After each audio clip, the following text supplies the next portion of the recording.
Hello everyone, welcome back to my channel. Chicken pulao అండి. Pressure కుక్కర్లో ఈజీగా ఎలా చేసుకోవాలో చూసేద్దాం.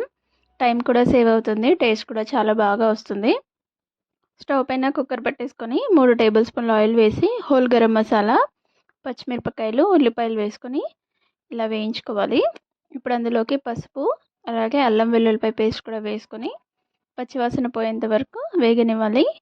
ఇప్పుడు అందులోకి 2 మీడియం సైజ్ టమాటో ముక్కలు వేసుకొని అవి మగ్గనివ్వాలి.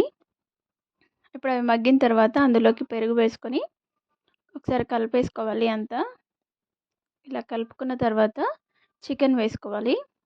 చికెన్ వేసుకొని ఒకసారి కలిపేసి హై ఫ్లేమ్ పైన ఒక 2 నిమిషాలు ఉడకనివ్వాలి. ఇలా ఉడికే టైంలో కారం, ఉప్పు వేసుకోవాలి. ఒకసారి ఇలా కలిపేసుకోవాలి. ఇలా అంతా కలిపేసిన తర్వాత సరిపడా వాటర్ వేసుకోవాలి.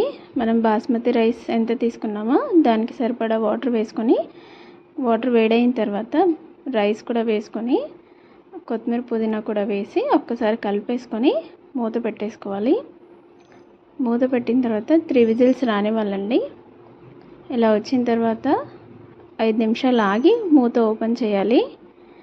అంతే అండి, రెడీ అయిపోతుంది. రైస్ కూడా ఈవెన్గా కుక్ అవుతుంది, చాలా టేస్టీగా ఉంటుంది. చికెన్ పీస్ కూడా బాగా ఉడికిపోతుంది. మీకు వీడియో కనుక నచ్చితే ప్లీజ్ లైక్ చేయండి, షేర్ చేయండి, సబ్స్క్రైబ్ చేసుకోండి. Thank you so much for watching.